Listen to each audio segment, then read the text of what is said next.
ऐसा इच्छा प्रकट किए थे, जो मेरा ये टॉक जो है वो ग्राउंड वाटर रिसोर्सेस, मतलब भूजल, भूजल जो रिसोर्स इंडिया में है उसका एक ओवरव्यू देना। मतलब पूरा भारतवर्ष में भूजल की इशू क्या क्या है, कहाँ है, कितना है, क्या हो रहा है उसके साथ, और डिफरेंट रीजियन में, पूर्वी कोना में, उत्तर दिशा में, दक्षिण दिशा में, पश्चिम दिशा में भारतवर्ष की बहुत बड़ा देश है ये। और क्लाइमेट का, रेनफॉल का काफी डिफरेंस है। ग्राउंड वाटर का जो एक्सट्रैक्शन किया जाता है, ग्राउंड वाटर जो उठाया जाता है, उसमें भी बहुत डिफरेंस है। जो पूर्वी भाग और पश्चिम भाग में, उत्तरी भाग और दक्षिण भाग में। तो ये सब के बारे में, और हम क्वालिटी के बारे में भी बताएंगे, भूजल का गुणवत्ता और भूजल का जो प्रदूषण है उसके बारे में भी बताएंगे। करीब करीब 40-45 मिनट का ये रहेगा। और मैं हिंदी में समझाने की कोशिश करेंगे। फिर किसी का कोई क्वेश्चन हो तो उनको जवाब देने की कोशिश करेंगे। मेरा नाम दीपंकर शाह, मैं जजरा साहब का पुराना मित्र हूँ और ग्राउंड वाटर में ही काम करता हूँ। तो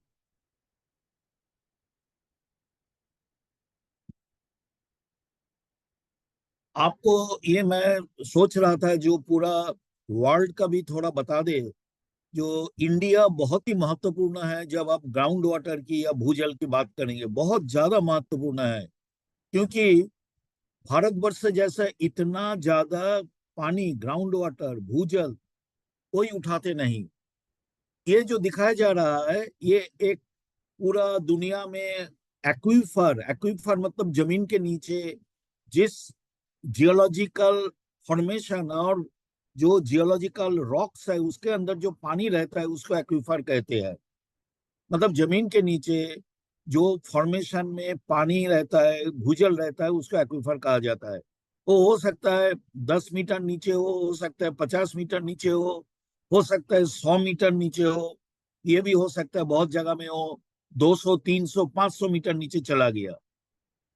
लेकिन जहां आपको ट्यूबवेल लगा के या कुआं, डागवेल लगा के आपको सफिशिएंट भूजल मिलेगा, सफिशिएंट जितना आपका चाहिए उतना अगर मिलेगा, तो उसी को टेक्निकली एक्वीफर कहा जाता है, टेक्निकली। अभी आप इसको देखिएगा तो मेरा कर्सर देखो आप, जहां ब्लू कलर की है, नीला रंग की है, वो सब बड़ा बड़ा एक्वीफर है पूरा दुनिया में। ये अफ्रीका, ये एशिया, ये है हमारा Bharat, India, Australia, south America, north America.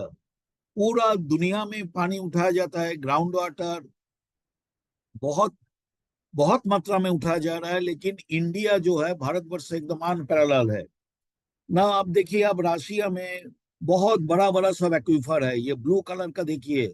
Russia की पूर्वी भाग से पश्चिम भाग तक। फिर अफ्रीका में कई जगह में ये जो ब्लू कलर और नीला रंग या हल्का नीला रंग, ये भी सब एक्वीफर है। दक्षिण अमेरिका में, साउथ अमेरिका में काफी बड़ा बड़ा एक्वीफर है, ब्राजील, अर्जेंटीना में पर्टिकुलरली। अमेरिका, नॉर्थ अमेरिका में जो यूनाइटेड स्टेट्स ऑफ अमेरिका है, जिसको हम लोग अमेरिका कहते हैं, और यूएसए, उसमें भी काफी भूजल उत्तोलन होता है, ग्राउंड वाटर को एक्सट्रैक्ट किया जा रहा है। वहां भी बड़ा बड़ा एक्वीफर है। तो अभी जैसा इंटरेस्टिंग है, जो आप अर्जेंटीना और ब्राजील, मेरा कर्सर को देखिएगा, यहाँ बेसॉल्ट रॉक के नीचे एक बहुत बड़ा एक्वीफर रिसेंटली डिस्कवर हुआ है। जो बेसॉल्ट मतलब हार्ड रॉक के नीचे वो एक्वीफर है, सैंडस्टोन में, और बहुत ज्यादा मात्रा में पानी है, जमीन का काफी नीचे है, और बहुत बड़ा एक्वीफर है। उसका डिस्कवरी हुआ है, उसका नाम है गुरनानी एक्वीफर। तो ऐसा, ये जो आप जो ये चित्र जो है, ये फिगर जो है, इसमें आपको एक ओवरऑल आइडिया दे रहा है, जो कहाँ कहाँ दुनिया में एक्वीफर पाया जाता है। और एक्वीफर है मतलब वहां आपको ग्राउंड वाटर मिलेगा। लेकिन ग्राउंड वाटर कितना ज्यादा उठाया जा रहा है, ये मैप है उसकी, पूरा दुनिया की कितना ज्यादा उठाया जा रहा है। हो सकता है आपका पास एक्वीफर बहुत अच्छा है, ग्राउंड वाटर बहुत है, लेकिन उतना ज्यादा आप उठा नहीं रहे हो। लेकिन ये मैप को देखिए, जहां लाल डॉट्स है जितना ज्यादा है, वहां उतना ज्यादा पानी उठाया जा रहा है। आप देखिए, यूएसए में, अमेरिका, मेक्सिको में लाल डॉट्स काफी है, काफी मात्रा में पानी उठाया जा रहा है। पूरा यूरोप में देखिए और मिडिल ईस्ट में देखिए, ग्राउंड वाटर काफी उठाया जा रहा है। दक्षिण अमेरिका में, साउथ अमेरिका में देखिए, ब्राजील, अर्जेंटीना, चिली, ऊपर आपका वेनिजुएला, कोलंबिया, थोड़ा बहुत पानी उठाया जा रहा है। अफ्रीका का कोस्टल रीजियन में, नॉर्दर्न पार्ट में ग्राउंड वाटर काफी उठाया जा रहा है। फिर दक्षिण भाग में, मादागास्कर में ग्राउंड वाटर काफी उठाया जा रहा है। लेकिन दो जगह आप यहाँ देखिए, कितना ज्यादा डेंस लाल रंग यहाँ है, एक इंडिया और एक चाइना का पूर्वी भाग। तो इंडिया में देखिए इतना ज्यादा डेंस हो गया ये लाल रंग, मतलब ये बहुत ही ज्यादा परिमाण में पानी उठाया जा रहा है इंडिया में। और ईस्टर्न चाइना, जापान में भी उठाया जा रहा है। लेकिन इंडिया, चाइना और इधर कैलिफोर्निया, ये तीनों जगह को माना जाता है जो बहुत ज्यादा परिमाण में पानी उठाया जा रहा है। भारतवर्ष ऑलमोस्ट पूरा भारतवर्ष है, लेकिन चाइना का ईस्टर्न पार्ट है, पूर्वी भाग, और अमेरिका में कैलिफोर्निया प्रदेश, ये तीनों जगह ग्राउंड वाटर का उत्तोलन बहुत, एक्सट्रैक्शन बहुत ज्यादा होता है। नाउ, अभी जो दुनिया में एक ग्लोबल सिनारियो आपको देना चाह रहा हूं, जो पूरा विश्व की स्थिति क्या है पानी के बारे में, तो आपकी जो पानी का रिक्वायरमेंट है, अभी कितना पानी चाहिए पूरा आ, आ, आ, दुनिया में, सरफेस वाटर, ग्राउंड वाटर मिला के, देखिए जमीन के ऊपर जो पानी रहता है उसका हम लोग सरफेस वाटर कहते हैं। तो सरफेस वाटर आपको कहाँ मिलेगा? नदी में मिलेगा, डैम में मिलेगा, बड़ा बड़ा लेक में मिलेगा, बैरेज में मिलेगा, ग्लेशियर में मिलेगा सरफेस वाटर, जो आइस होके रह रहा है। और ग्राउंड वाटर मिलेगा आपको जमीन के नीचे।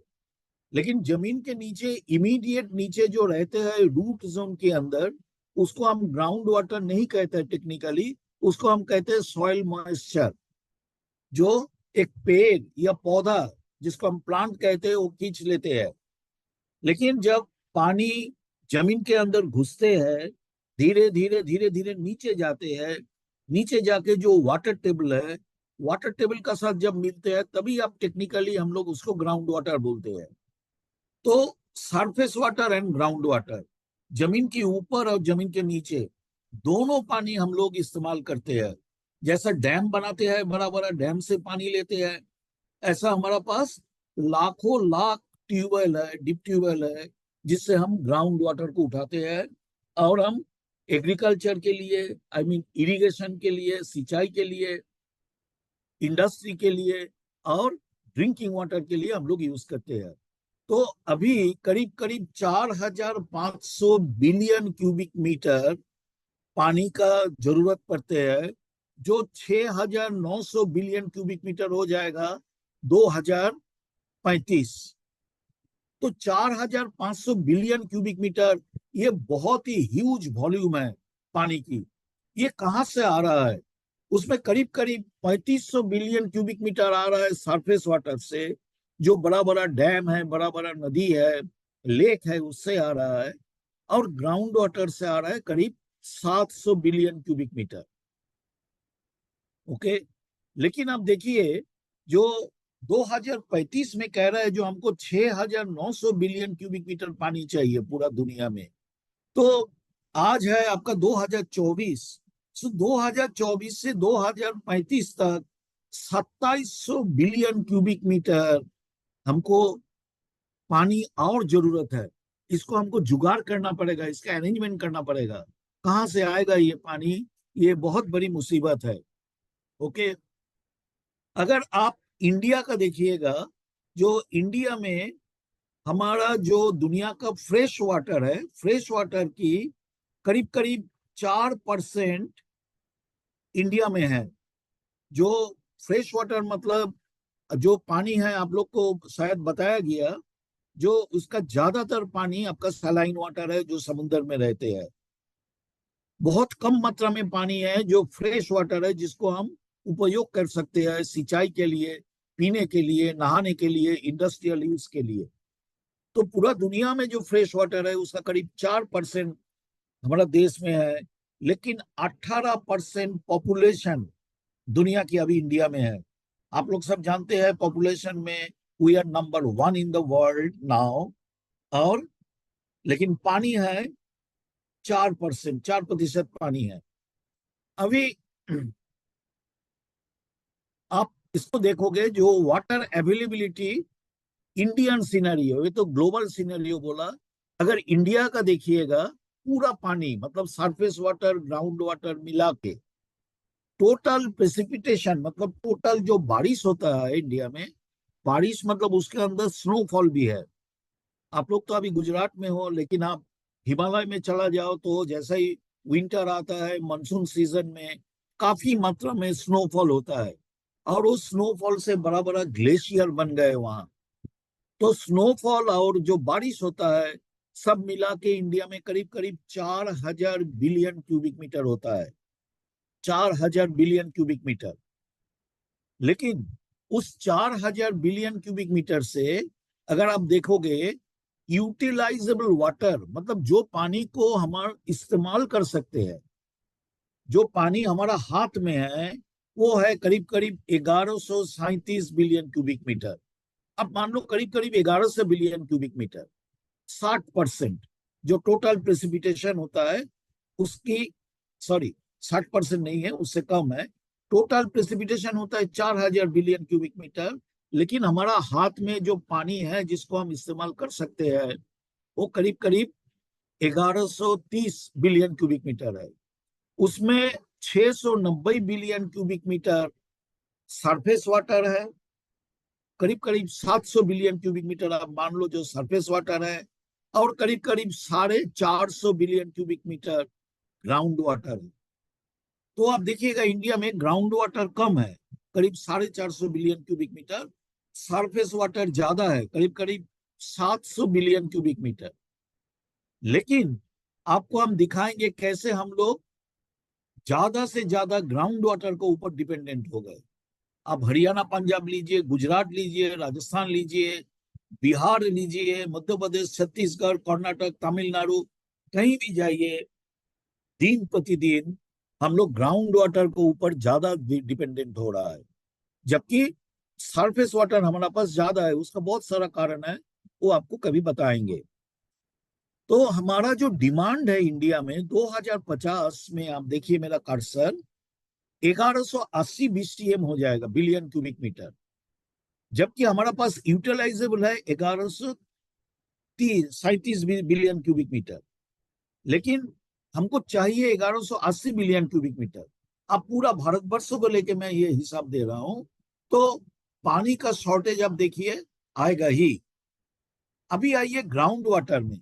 जबकि ग्राउंड वाटर सरफेस वाटर से कम है, लेकिन ग्राउंड वाटर कितना ज्यादा सर्विस दे रहा है इंडिया में, ये देखिए। 62% इरिगेशन ग्राउंड वाटर से हो रहा है। आप जैसे गुजरात में है, गुजरात में बड़ा बड़ा कैनाल है, नर्मदा कैनाल। आप हरियाणा में चला जाओ, आपको मिलेगा जमुना कैनाल। आप राजस्थान में चला जाओ, राजस्थान में मिलेगा इंदिरा गांधी नहर। कैनाल तो है, लेकिन आप आश्चर्य हो जाइएगा, 62% इरिगेशन ग्राउंड वाटर से आ रहा है।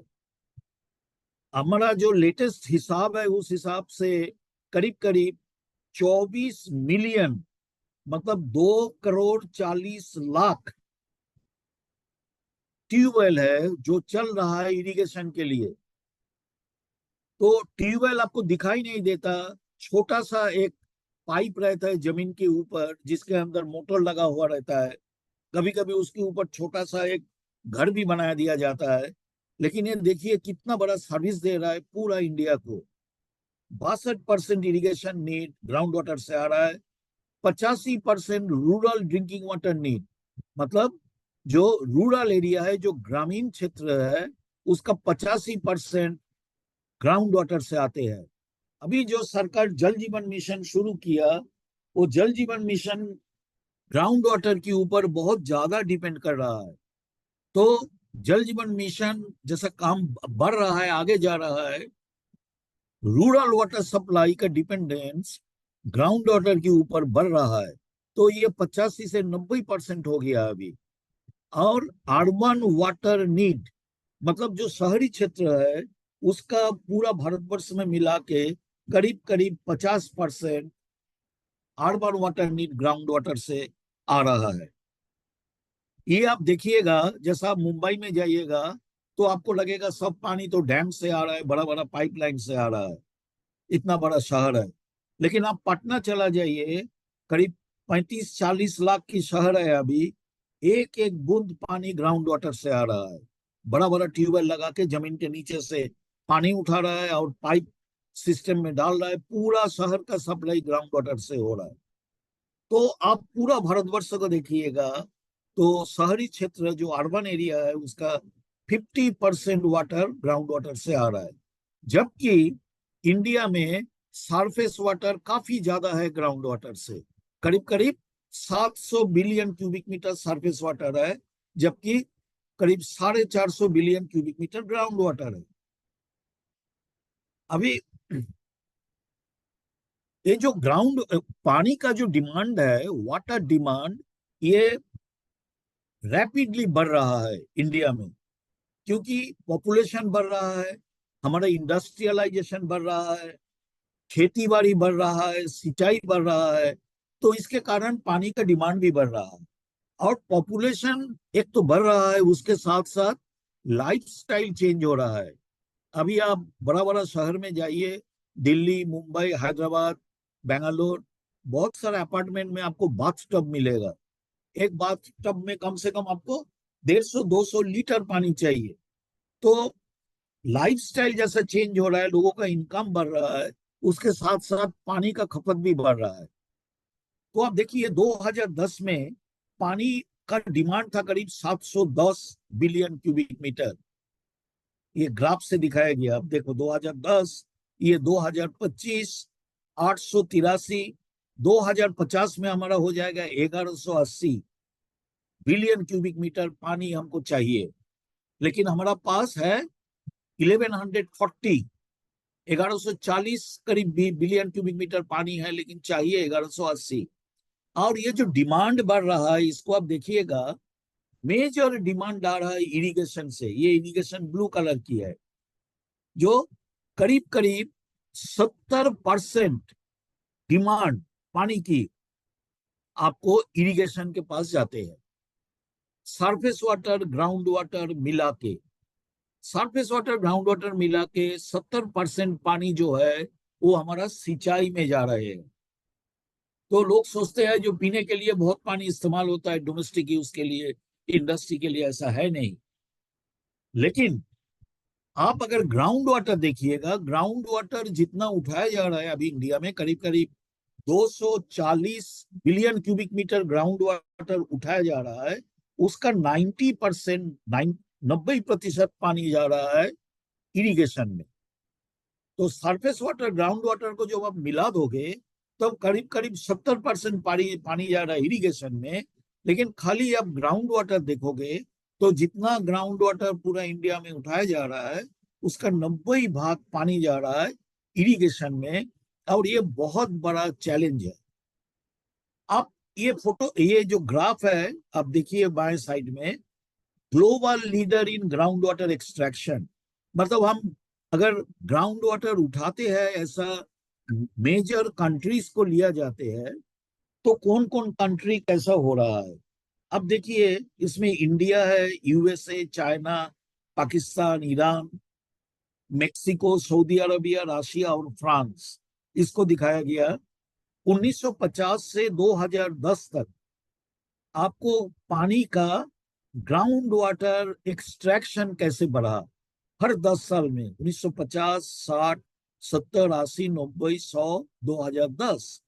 इंडिया का ग्राफ देखिए, करीब करीब ये 10 बिलियन क्यूबिक मीटर था, कैसे ये चढ़ गए, चढ़ते चढ़ते चढ़ते चढ़ते 240 करीब हो गए बिलियन क्यूबिक मीटर पानी हम लोग उठा रहे हैं। और भगवान जाने ये बढ़ते बढ़ते और कहाँ जाएगा। अभी दिन पर दिन ग्राउंड वाटर का एक्सट्रैक्शन बढ़ रहा है। 20 साल बाद, 25 साल बाद ये कहाँ जाएंगे अगर हम कंट्रोल नहीं किया। लेकिन यूएसओ को देखिए, अमेरिका, वो 1950 में हमसे काफी आगे था। 1950 में हमारा एक्सट्रैक्शन था, ग्राउंड वाटर उठाते थे करीब 15 बिलियन क्यूबिक मीटर, और अमेरिका उठाते थे करीब 50 बिलियन क्यूबिक मीटर, मेरा 4 गुना से ज्यादा। लेकिन अमेरिका ग्राउंड वाटर एक्सट्रैक्शन को कंट्रोल कर लिया। ये देखिए, ये स्टैग्नेंट हो गए करीब करीब 1980 का बाद, और ग्राउंड वाटर एक्सट्रैक्शन वो नहीं बढ़ रहा है। चाइना में भी आप देखिएगा, ये है चाइना का कार्ड। चाइना भी बहुत कम था 1950 में, मेरे से भी कम था, भारत से भी कम था। वो बहुत जबरदस्त बढ़ा 1990 तक। लेकिन 1990 का बाद वो करीब करीब स्टैग्नेंट हो गया, उतना ज्यादा बढ़ नहीं रहा है। लेकिन इंडिया का कार्ड भी ये देखिए, मेरा कर्सर देखिए, कितना जबरदस्त ये बढ़ रहा है, और कोई इसके ऊपर अभी कंट्रोल है नहीं। तो अब जो इसको समराइज करें, जो ग्राउंड वाटर हमारा 38% ऑफ टोटल जो यूटिलाइजेबल वाटर है, उसका 38% है ग्राउंड वाटर। अब मान लीजिए करीब करीब 40%, 60% है सरफेस वाटर। लेकिन इसके अलावा खाली 40% है, लेकिन कितना ज्यादा सर्विस दे रहा है। अभी आप मॉनिटरी टर्म में देखिएगा, जो आपकी ग्राउंड वाटर बेस्ड जो इरिगेशन है, सबसे बड़ा हेडेक है पूरा भारतवर्ष में। ग्राउंड वाटर की एक्सट्रैक्शन जो उठाया जा रहा है, उसके कारण ओवर एक्सप्लॉयटेशन हो रहा है, पानी का लेवल नीचे जा रहा है, पानी उठाने का खर्चा बढ़ रहा है, ट्यूबवेल डिफंक्ट हो रहा है, मतलब ट्यूबवेल सूख रहा है, डागवेल सूख रहा है। ये इसके कारण है ओवर एक्सप्लॉयटेशन। ये ओवर एक्सप्लॉयटेशन का एक मेजर कारण है, जो ग्राउंड वाटर का एक्सट्रैक्शन इरिगेशन के लिए बहुत ज्यादा हो रहा है। ड्रिंकिंग डोमेस्टिक इंडस्ट्री के लिए उतना ज्यादा नहीं, इरिगेशन के लिए। तो आप ये देखिए, ground water based irrigation flourish since 1970। 1970 से ग्राउंड वाटर बेस्ड इरिगेशन बढ़ रहा है। और आपकी पिछले 30 साल में इसको देखिए, पिछले 30 साल में ग्राउंड वाटर से, भूजल से जो इरिगेशन, जो फैसिलिटी क्रिएट किया गया, वो पिछले 170 साल से कैनाल में जो फैसिलिटी क्रिएट किया गया, नहर से जो किया गया, उससे ज्यादा है। मतलब पिछले 170 साल से नहर बना के जितना खेती ये इरिगेट कर रहा है हमारा नहर से या कैनाल से, उससे ज्यादा ग्राउंड वाटर से इरिगेट हो रहा है। पिछले 30 साल में उसका कैपेसिटी बना लिया ग्राउंड वाटर से इरिगेशन करने की। और आप इकोनॉमिक वैल्यू इसको देखिएगा, ये 8 बिलियन US डॉलर आपकी। अब अगर आप एक नॉमिनल कॉस्ट लीजिएगा ग्राउंड वाटर की, 10 पैसा प्रति लीटर, तो 8 बिलियन US डॉलर की पानी हम लोग उठाते हैं। और ग्राउंड वाटर रिलेटेड जो इरिगेशन इकोनॉमी है, देखिए, जब ग्राउंड वाटर आप उठाते हैं, ऐसा नहीं है खाली पानी, पानी जो उठा रहा है, पानी का ही प्राइस है, पानी का ही खर्चा है। उसके साथ लाखों लाख उसमें पंप ऑपरेटर का नौकरी रहता है। उसके साथ जो फूड ग्रेन है उसका प्रोडक्टिविटी बढ़ जाता है। उसके बाद आपकी बहुत सारा मैन्युफैक्चरिंग इंडस्ट्री, पंप बनाना, पाइप बनाना, मोटर बनाना, ये सब भी आ जाते हैं। क्योंकि हमारा जो वेल है, जो कुआं है, जो डिप ट्यूबवेल है, जो बोरवेल है, वो लाखों लाख है। तो ये सबका अगर वैल्यू जोड़िएगा, जो इकोनॉमी इसके पीछे है ग्राउंड वाटर के साथ जुड़े हुए, वो 75 से 80 बिलियन प्रति साल है। प्रति साल 75 से 80 बिलियन US डॉलर। मैं जगह साहब को रिक्वेस्ट करेंगे इसको इंडियन रुपीस में कन्वर्ट करके बताए, तो और इनके आंख खुलेंगे। और इंडिया का जो ग्रॉस डोमेस्टिक प्रोडक्ट है, उसका करीब करीब 9% ग्राउंड वाटर से आ रहा है। मतलब ग्राउंड वाटर रिलेटेड जो एक्टिविटी है उसका साथ जुड़े हुए हैं। 9% of Indian gross domestic product. अभी जो ये ग्राउंड वाटर के ऊपर इतना डिपेंडेंस बढ़ा, ये 1960 से ज्यादा बढ़ा है।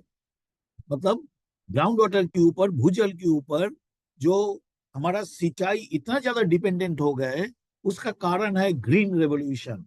ग्रीन रेवोल्यूशन ये 1960 की दशक में आए थे। आप जानते होंगे, एक बहुत बड़ा साइंटिस्ट थे हमारा रिस्पेक्टेड स्वामीनाथन साहब, MS स्वामीनाथन साहब, जो ग्रीन रेवोल्यूशन किया। पहले हम लोगों को फूड ग्रेन जो है, गेहूं चावल बाहर से लाना पड़ता था। जितना इंडिया का, भारत का जरूरत था उतना हम पैदा नहीं कर पाते थे, तो we use to import from outside. लेकिन 1956, 57, 1958, 1956, 57, 58 में जो ग्रीन रेवोल्यूशन शुरू हुआ, पर्टिकुलरली पंजाब, हरियाणा, पश्चिमी उत्तर प्रदेश, जहां पानी प्रचुर मात्रा में उपलब्ध है, ग्राउंड वाटर प्रचुर मात्रा में उपलब्ध है, वहां शुरुआत हुआ ग्रीन रेवोल्यूशन। फिर फैल गए पूरा इंडिया में। तो ये है एक मेजर कारण जो ग्राउंड वाटर की एक्सट्रैक्शन इतना ज्यादा बढ़ गए। उसके कारण क्या क्या है देखिए, क्यों किसान लोग कैनल से ज्यादा पसंद करने लगा आपकी ग्राउंड वाटर को। पहला कारण है अवेलेबल इन ऑल टेरेन। जैसे ही आप जियोलॉजिकल फॉर्मेशन हो, हार्ड रॉक हो, सॉफ्ट रॉक हो, कुछ ना कुछ ग्राउंड वाटर आपको हर जगह मिलेगा। लेकिन अगर आप कैनल कॉमन एरिया में नहीं है तो आपको तो कैनल का पानी नहीं मिलेगा, सरफेस वाटर नहीं मिलेगा। लेकिन कहीं भी आपका घर हो, एक बोरवेल सामने लगा दीजिए, हो सकता है ज्यादा पानी आए, हो सकता है कम पानी आए, लेकिन कुछ ना कुछ पानी मिलने का चांस बहुत ज्यादा है। देखिए, दूसरा पॉइंट है greater control over the source. मतलब ग्राउंड वाटर को इतना ज्यादा पसंद करते हैं किसान, क्योंकि जब वो चाहते हैं पंप चलाते हैं, पानी उसका खेती में आते हैं। जब नहीं चाहते हैं, पंप बंद कर देते हैं, तो पानी नहीं, उनका खेती में नहीं आएगा। लेकिन कैनाल में ऐसा है, जो अपना हिसाब से पानी आते हैं। जब आपका हो सकता है बहुत ज्यादा पानी कैनाल में है, तब आपका खेती में पानी का जरूरत नहीं है, तो कैनाल का पानी के ऊपर आपका कोई कंट्रोल नहीं है। लेकिन अगर आपका पास अपना बोरवेल होगा, तो आपके उसके ऊपर कंट्रोल होगा। Then dependable source in dry spell and drought year. मतलब सूखा के समय भी, जब डैम आपको सूखा पड़ा हुआ है, कैनाल सूखा पड़ा हुआ है, तब आपका बोरवेल में या डीप ट्यूबवेल में पानी आते रहेंगे। Better quality, relative free from bacteriological contamination. ये है पर्टिकुलरली पीने के लिए। जैसा एकदम बिगिनिंग में सिविलाइजेशन की, हम लोग नदी का पानी पीते थे, तालाब का पानी पीते थे। फिर डागवेल आया, डागवेल का पानी हम लोग पीने लगे। फिर आया बोरवेल। तो अभी जो बोरवेल है, ये जमीन का काफी नीचे से पानी उठाते हैं, तो उनका क्वालिटी, केमिकल क्वालिटी बेहतर होता है। और बैक्टीरियोलॉजिकल कंटामिनेशन, मतलब जिससे डायरिया होना, तरह तरह का जो रोग होता है, वो बैक्टीरिया, वायरस, ये सब ग्राउंड वाटर में कम रहता है। उसके बाद है less investment, individual user can afford. आपको मान लीजिए एक डैम बनाइएगा, उससे कैनल बनाइएगा, उसमें आपको 30,000, 40,000, 50,000 करोड़ चाहिए एक डैम और कैनल सिस्टम बनाने के लिए। उसके ऊपर आपको 25 साल, 30 साल, 50 साल लगेगा उसमें बनने में। लेकिन ग्राउंड वाटर की आपकी, कहीं भी आपकी 10 दिन का अंदर एक कुआं बना के, पंप लगा के आपको रेडी कर देगा। इन्वेस्टमेंट कम है, समय भी कम लगता है, इसीलिए लोग पसंद करते हैं। बेटर रेजिलियंस इन क्लाइमेट चेंज, ये बहुत इंपॉर्टेंट बात है। आप सब जानते हैं जो क्लाइमेट चेंज हो रहा है। अब देखा अभी कैसा भयंकर बाढ़ आया गुजरात में, और उधर नॉर्थ इंडिया में जहां बारिश होता है, बहुत जगह सफिशिएंट बारिश हो नहीं रहा है। तो ये जो क्लाइमेट चेंज का फिनोमेना है, मतलब आपको ज्यादा, कहीं ज्यादा बारिश, कहीं कम बारिश, तो इससे सरफेस वाटर जो सप्लाई है, जो डैम है, जो कैनाल है, उसमें एक अनसर्टेनिटी आ रहा है। हो सकता है अच्छा बारिश हुआ तो आपको पानी, डैम भर गए, लेकिन बारिश नहीं हुआ तो डैम आधा भरा। तो इनका जो रेजिलियंस है ये ग्राउंड वाटर में बेटर रहते हैं। Subsidy to energy cost for lifting, ये एक इशू है। जो एक किसान अगर डीप ट्यूबवेल बना लिया, उसको उठाने का लिए जो खर्चा है, आपका इलेक्ट्रिसिटी का जो खर्चा है, उसमें बहुत जगह अभी भी कम पैसा में उनको एनर्जी मिलता है किसान को। ये भी एक इशू है जिसके कारण वो लोग ग्राउंड वाटर को ज्यादा पसंद करते हैं। अभी आपको बताएंगे भारतवर्ष की एक्वीफर के बारे में। एक्वीफर आपको बताया जरूर होगा, जो एक जियोलॉजिकल फॉर्मेशन है जो ग्राउंड वाटर को होल्ड करते हैं, ग्राउंड वाटर को रखते हैं in sufficient volume and also allows adequate yield through well. Aquifer का फंडा आप लोग क्लियर रखिएगा। ऐसा नहीं है जो पानी मिला तो एक्वीफर हो जाएगा जमीन के नीचे। उससे आपको बोरवेल में या डागवेल में सफिशिएंट पानी आना चाहिए, उतना मात्रा में पानी आना चाहिए जितना आपको चाहिए, तभी उसका एक्वीफर कहा जाता है टेक्निकली।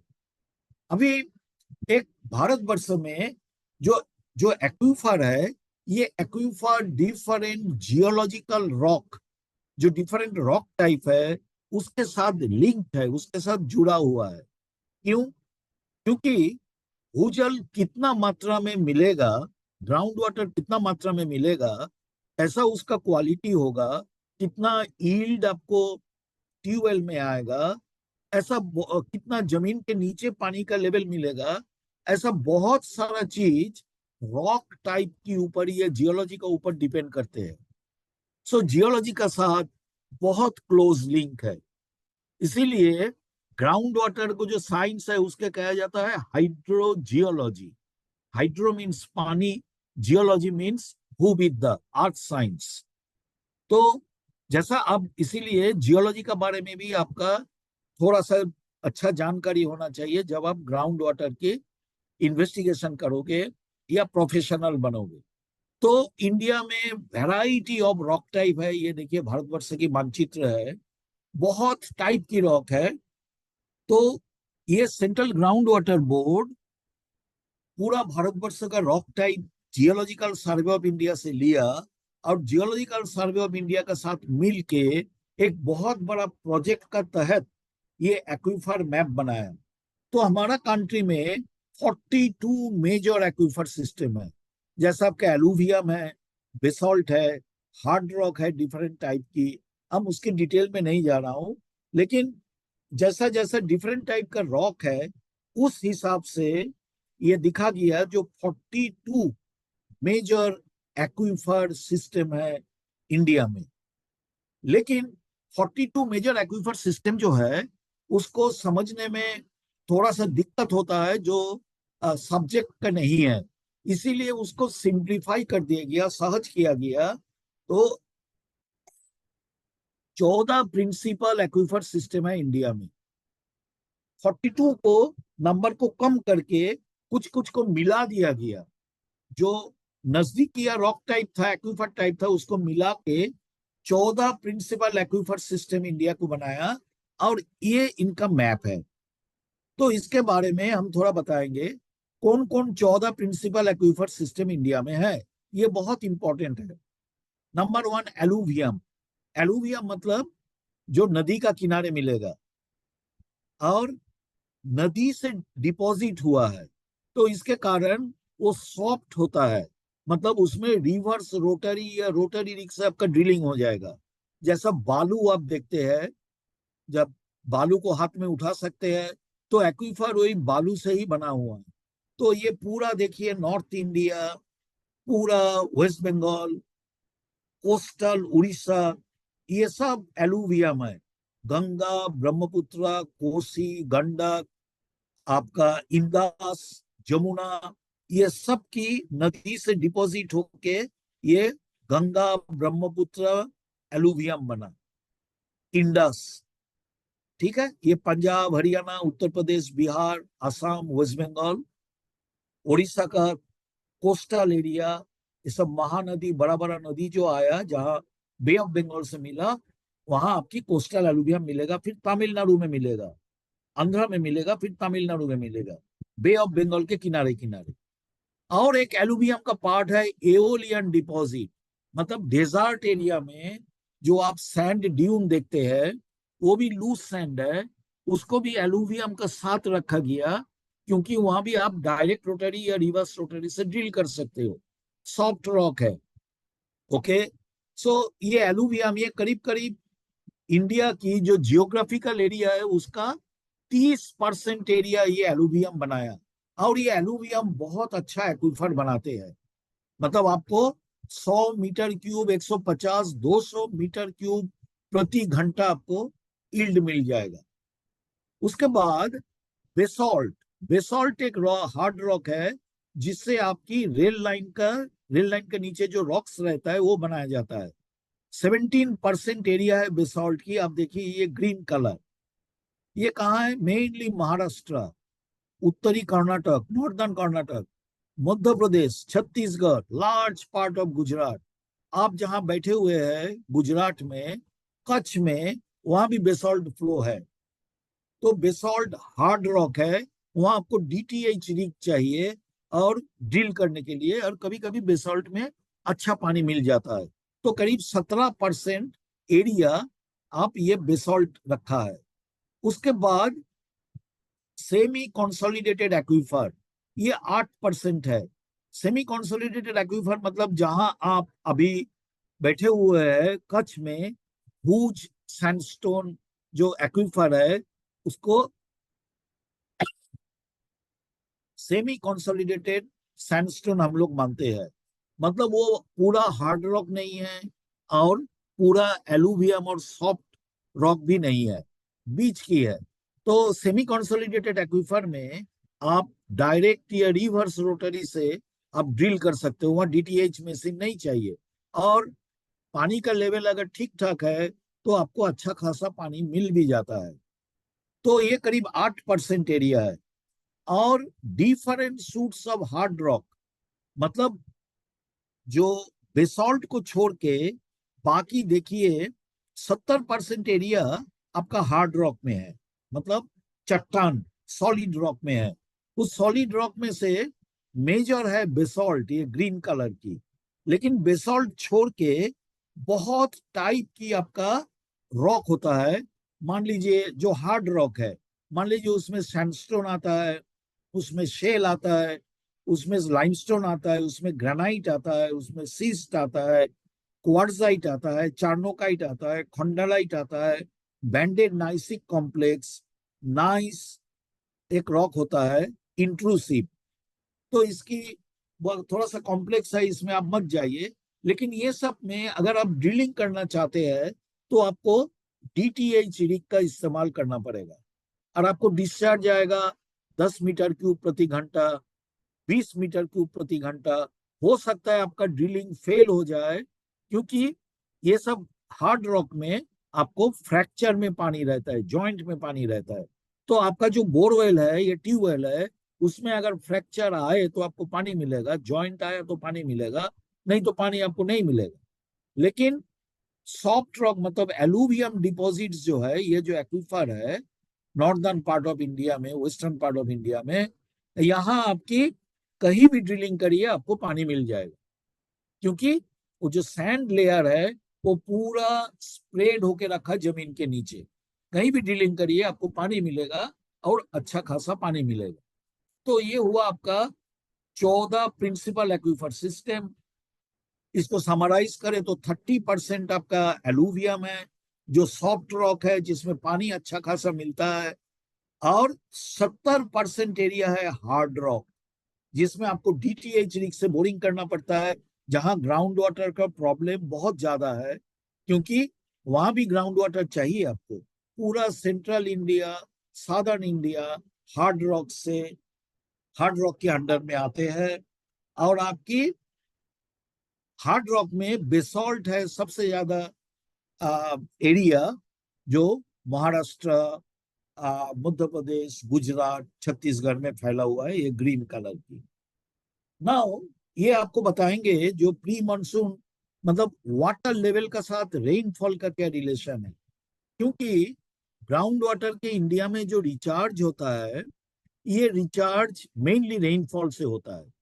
तो भारतवर्ष में आप देखिएगा जो मानसून होता है वो बे ऑफ बंगाल से आते हैं, बंगाल के खाड़ी से, फिर वेस्ट बंगाल में घुसते हैं, उड़ीसा में घुसते हैं, आंध्रा में घुसते हैं, और धीरे धीरे धीरे धीरे पश्चिम की तरफ जाते हैं, वेस्टर्न एंड नॉर्थ वेस्टर्न की तरफ जाते हैं।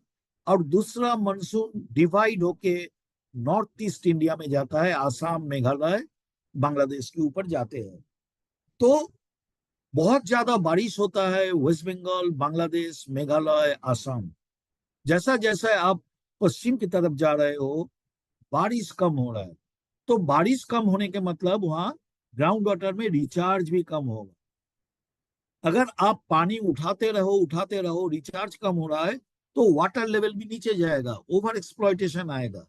तो इसके कारण अगर आप एक ओवरऑल इंडिया की वाटर लेवल का आइडिया लीजिएगा, देखिए ग्रीन कलर का मतलब हरा रंग की है, मतलब ये 2 से 5 मीटर नीचे, ये सैलो एक्वीफर का वाटर लेवल है, डीपर एक्वीफर का नहीं। और लाल कलर मतलब वो 40 मीटर से नीचे है। ओके। तो आप देखिए जैसे जैसे आप वाटर लेवल, आप भारतवर्ष की, इंडिया की ईस्टर्न पार्ट में रहिएगा, पूर्वी भाग में वाटर लेवल शैलो है प्री मानसून की, 5 से 10 मीटर ज्यादातर, कहीं कहीं 20 मीटर के अंदर, 20 मीटर तक होता है। उत्तर पूर्व भारत में 5 मीटर के अंदर। लेकिन जैसे जैसे आप पश्चिम की तरफ जा रहे हो, नॉर्थ वेस्टर्न इंडिया की तरफ जा रहे हो, राजस्थान, हरियाणा, पंजाब, गुजरात, इसके तरफ जा रहे हो, या दक्षिण की तरफ आ रहे हो, आपकी पानी का लेवल नीचे जा रहा है। इसके कारण है जो जैसे जैसे आप पश्चिम की तरफ जा रहे हो, उत्तर पश्चिम की तरफ जा रहे हो, आपका बारिश कम हो रहा है।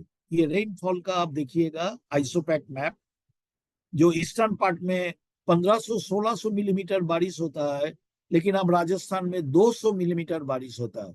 आपका कच्छ में 300-350 मिलीमीटर बारिश होता है। तो वेस्टर्न पार्ट ऑफ इंडिया में आपकी पानी उठाया जा रहा है ग्राउंड वाटर, क्योंकि बहुत ज्यादा खेती है आपका पंजाब, हरियाणा, राजस्थान, गुजरात, ये सब जगह में।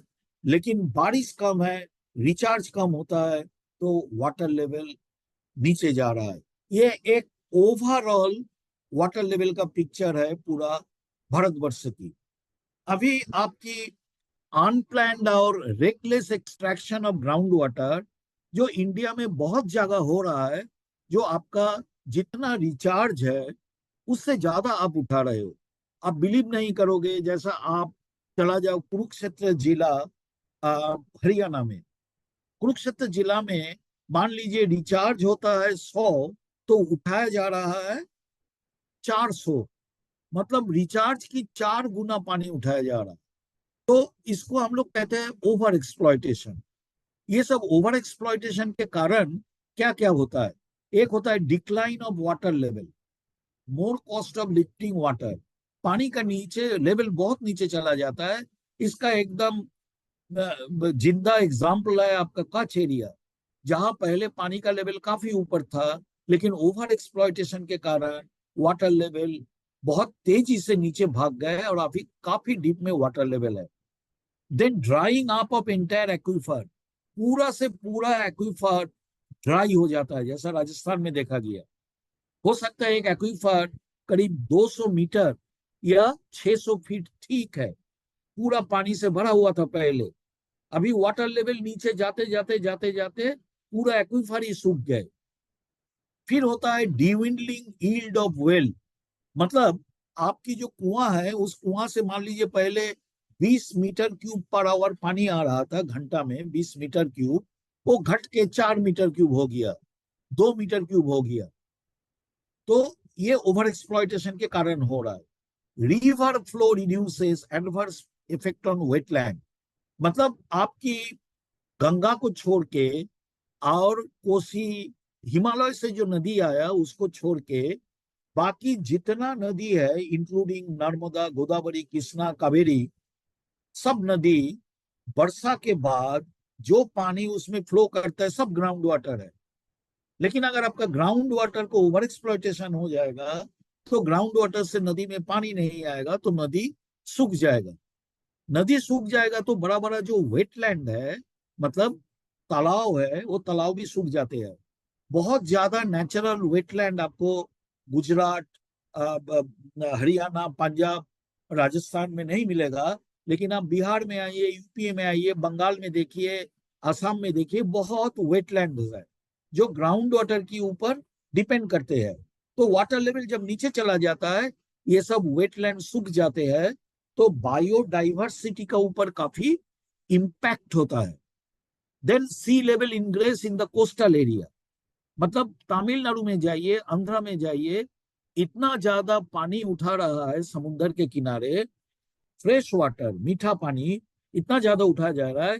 तो समुद्र के नीचे से जो सलाइन वाटर है, वो एक्वीफर की अंदर अंदर अंदर अंदर जमीन के नीचे आ रहा है। 8 किलोमीटर, 10 किलोमीटर, 12 किलोमीटर अंदर चला गया। आपको ऊपर से पता नहीं लगेगा, ऊपर से आप कुछ देख नहीं पाइएगा। लेकिन मान लीजिए आपका घर है समुद्र से 2 किलोमीटर अंदर, तो आप देखिएगा जो बोरवेल आपको 2 साल पहले मीठा पानी देता था, अभी वो बोरवेल नमकीन पानी दे रहा है और आप उसको पी नहीं सकते। So this is because of the sea water increase. Okay. Then और एक होता है ground water sink about the urban cluster.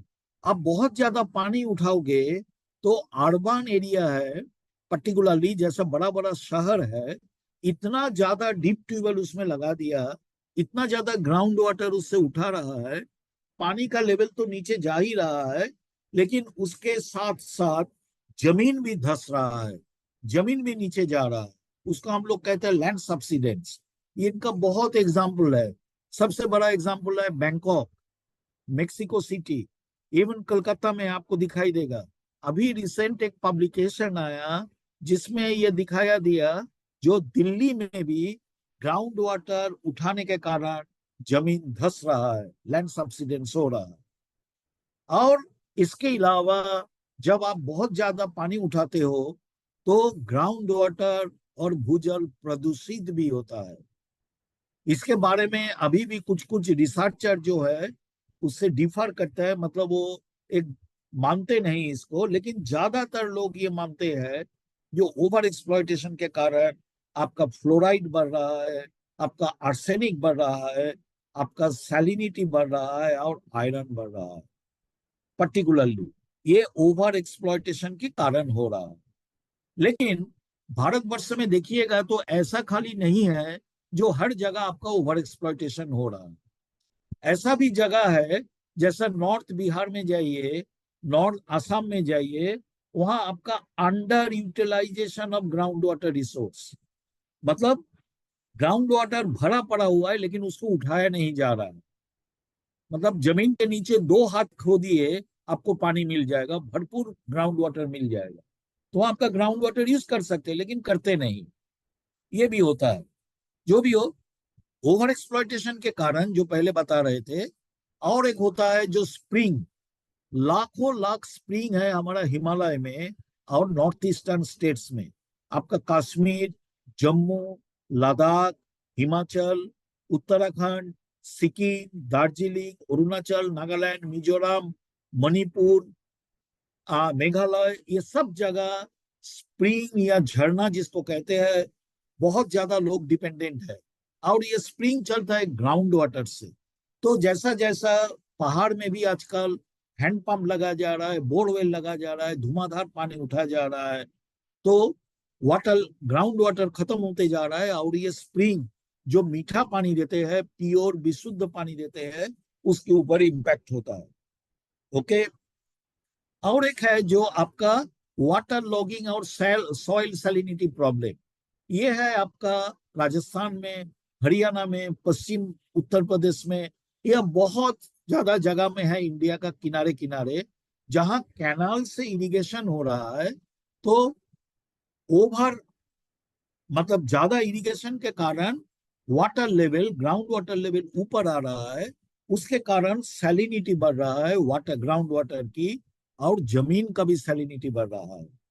ये हो रहा है कैनाल कॉमेंड एरिया में, जब सरफेस वाटर और ग्राउंड वाटर की कॉन्जंक्टिव यूज होना चाहिए। मतलब कैनाल से भी आप पानी दो, लेकिन ग्राउंड वाटर को भी उठाओ। लेकिन ग्राउंड वाटर उठाया नहीं जाता है, और कैनल से पानी आता है। तो इसके कारण धीरे धीरे वाटर लेवल ऊपर आ जाते हैं, एकदम जमीन तक पहुंच जाते हैं, ऊपर तक। तो आपकी सॉइल सैलिनिटी बढ़ जाती है। और आपकी क्लाइमेट चेंज इम्पैक्ट, ये आपको बताया, ये एक बहुत बड़ा इशू हो रहा है इंडिया में। काली दिखा रहा था फर्स्ट पोस्ट में, जो क्लाइमेट चेंज के कारण इंडिया का जीडीपी में कितना इफेक्ट पड़ रहा है, फूड प्राइस के ऊपर कितना इफेक्ट पड़ रहा है। लेकिन ग्राउंड वाटर में क्या इफेक्ट पड़ रहा है, जो हमारा क्लाइमेट चेंज के कारण बारिश का जो चेंज हो रहा है, जो आपकी हाई इंटेंसिटी रेनफॉल, मतलब कम समय में बहुत ज्यादा जो बारिश हो रहा है क्लाइमेट चेंज के कारण, उसमें क्या है, ग्राउंड वाटर का रिचार्ज कम हो रहा है। पूरा भारतवर्ष का आप हिसाब करिएगा, तो ग्राउंड वाटर का रिचार्ज कम हो रहा है क्लाइमेट चेंज के कारण। मतलब जब धुआंधार बारिश होता है, मान लीजिए 1 घंटा में 200 मिलीमीटर बारिश हो गया 6 घंटा में, तो पानी बह के चला जाएगा, उससे रिचार्ज नहीं हो पाएगा।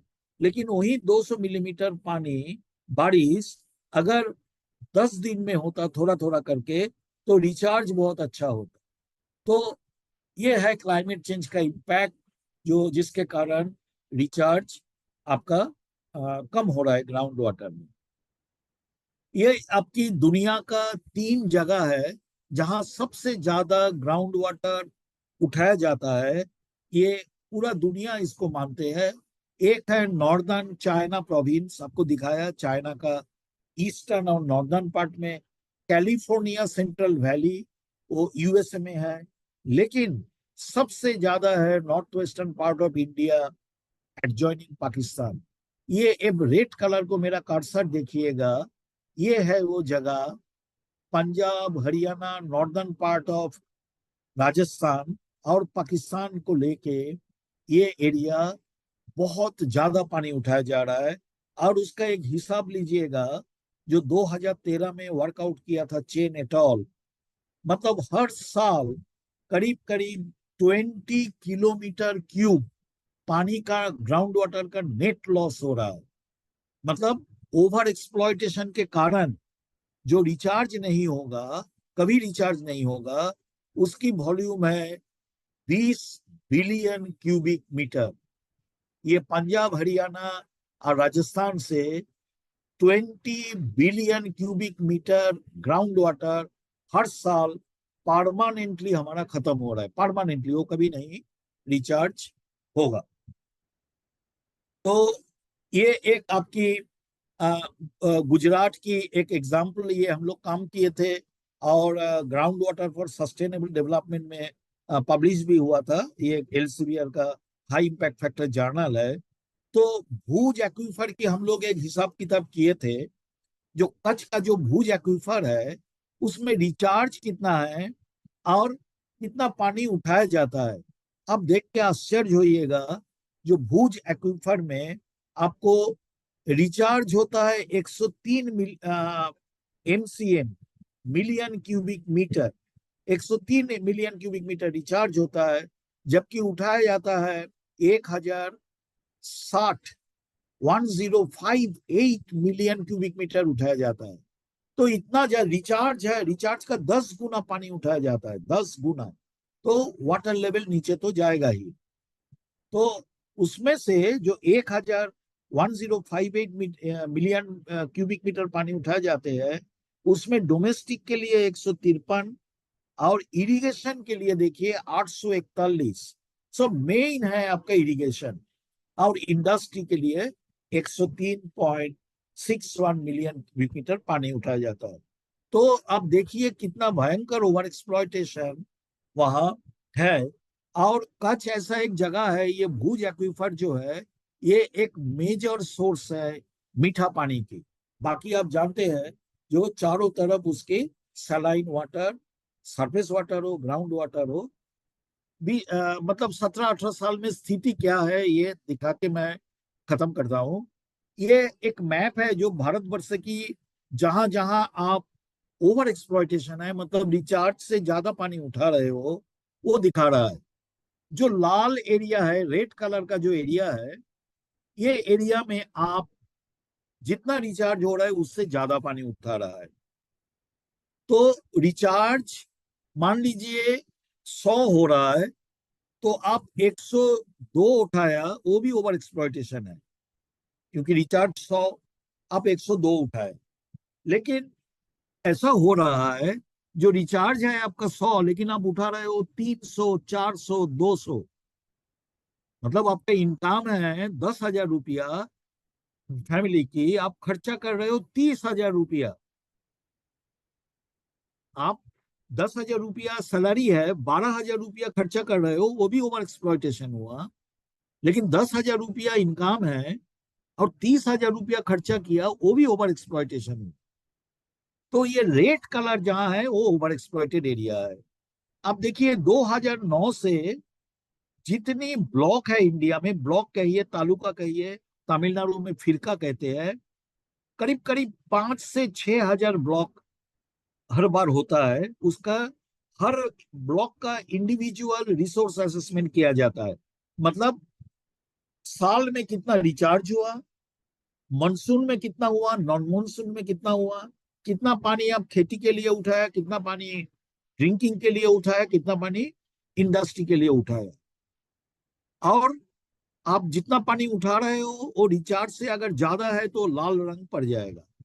आप देखिए 2009, 2011, 2013, 2017, 2020, 2022, पूरा पंजाब, हरियाणा, राजस्थान, गुजरात, कर्नाटक, तमिलनाडु का मेजर पार्ट सब लाल पड़ा हुआ है। और ये लाल जो है वो बहुत ज्यादा फैल नहीं रहा है, लेकिन कम भी नहीं हो रहा है। ये जो ओवर एक्सप्लॉइटेशन हो रहा है, इसके कारण गवर्नमेंट ऑफ इंडिया और स्टेट गवर्नमेंट बहुत सारा काम कर रहा है इसको रोकने के लिए, लेकिन इम्प्रूवमेंट बहुत ज्यादा नहीं हो रहा है।